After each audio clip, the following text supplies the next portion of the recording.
జాగృతి అధ్యక్షురాలు కవిత రూట్ మార్చారా? ఇన్నాళ్ల స్వరంలో మార్పు వచ్చిందా? కేసీఆర్ గొప్ప వ్యక్తి, తన చుట్టూ ఉన్నవారే దయ్యాలు అని తిట్టిన కవిత యూటర్న్ తీసుకున్నారా? ఆదిలాబాద్ జిల్లా పర్యటనలో కవిత చేసిన వ్యాఖ్యలకు అర్థమేంటి? వాటి వెనుక అంతర్యమేంటి?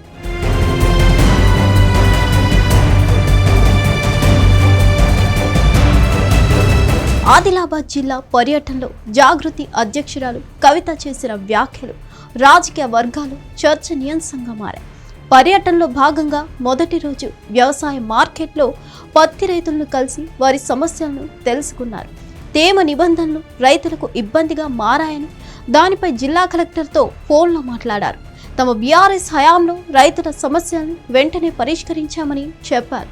కేంద్ర రాష్ట్ర ప్రభుత్వాలు తలుచుకుంటే రైతుల సమస్య పరిష్కారం అవుతుందని, సీఎం రేవంత్ రెడ్డి కేంద్రానికి లేఖ రాస్తే సరిపోతుందంటూ చెప్పుకొచ్చారామె. హరీష్ రావు అలాగే సంతోష్ రావుతో పాటు బీఆర్ఎస్ ను చాలా రోజులుగా విమర్శలు చేస్తూ వచ్చారు. ఆ క్రమంలోనే ఆమె పైన వేటు సైతం పడింది.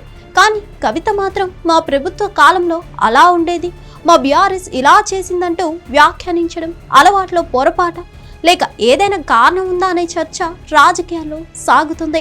ఇదే సమయంలో సాగునీటి ప్రాజెక్టులపైన ఆసక్తికర వ్యాఖ్యలు చేశారు కవిత. జిల్లాలోని చనాక కోరాట బ్యారేజ్ని పరిశీలించారు. బీఆర్ఎస్ కాలంలో చనాక కోరాట ప్రాజెక్ట్ 90% పూర్తయిందని చెప్పారు. 10% పనులు కూడా కాంగ్రెస్ చేయడం లేదని విమర్శించారు. బీఆర్ఎస్ చేసిన ప్రాజెక్ట్ కాబట్టే పక్కన పెడుతూ రైతులకు అన్యాయం చేస్తున్నారని ఆగ్రహం వ్యక్తం చేశారు. బీఆర్ఎస్ ప్రభుత్వంలో జరిగిన పనులు గొప్పవంటూ చెప్పుకొచ్చారు. తమ హయాంలోనే రాష్ట్ర ప్రజలకు మేలు జరిగిందని పదే పదే కవిత చెప్పడం దేనికి సంకేతమన్న డిస్కషన్ జరుగుతుంది. కేసీఆర్ చుట్టూ దయ్యాలు కొవాట్లు అంటూ తీవ్ర విమర్శలు చేసిన కవిత సడన్ గా ఇలా రూటు మార్చడం గులాబీ క్యాడర్కి అర్థం కావడం లేదు. బీఆర్ఎస్ క్రెడిట్ ను ఓన్ చేసుకోవాలని కవిత భావిస్తున్నారన్న మాటలు వినిపిస్తున్నాయి. బీఆర్ఎస్ శ్రేణులు సైతం తనకు సహకరించేలా అలాంటి వ్యాఖ్యలు చేశారా అనే కామెంట్లు రీసౌండ్ వస్తున్నాయి. మా బీఆర్ఎస్ పాలన అంటూ అలవాట్లో పొరపాటుగా మాట్లాడేస్తున్నారా, లేక రాజకీయ ఎత్తుగడలో భాగంగా బీఆర్ఎస్ కేడర్ దూరం కాకుండా ఇలా వ్యాఖ్యానిస్తున్నారా? ప్రస్తుతం పరిస్థితులు అనుకూలంగా లేవని భావించి తిరిగి గులాబీ పార్టీని పొగుడుతున్నారా అనే డౌట్స్ కార్యకర్తల చుట్టూ చక్కర్లు కొడుతున్నాయి. ఇన్నాళ్ళు పార్టీని లేదా తన కుటుంబ సభ్యులని ఎందుకు విమర్శించాలనుకున్నారో ఏమో, కానీ కొంత ఊగిసలాట ధోరణి మాత్రం కవితలో స్పష్టంగా కనపడుతుందన్న టాక్ వినిపిస్తుంది.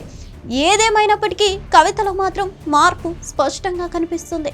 అప్పటిలా బీఆర్ఎస్ నాయకులను టార్గెట్ చేయడం లేదు, వారిపై ఏకధాటిగా విమర్శలు చేయడం లేదు.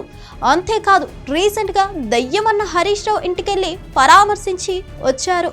పర్యటనలో కూడా ఎక్కడా బీఆర్ఎస్ ని విమర్శించలేదు. కాంగ్రెస్ బీజేపీలపై ధాటిగా విమర్శలు చేస్తున్నారు. కాంగ్రెస్ బీజేపీలను టార్గెట్ చేస్తే ఉమ్మడి శత్రువును వ్యతిరేకించే వారి మద్దతు లభిస్తుందనే అభిప్రాయంతో ఇలా యూటర్న్ తీసుకున్నారా, రూట్ మార్చారా అని చర్చలు నడుస్తున్నాయి. మరిన్ని అప్డేట్స్ కోసం stay tune to hit TV.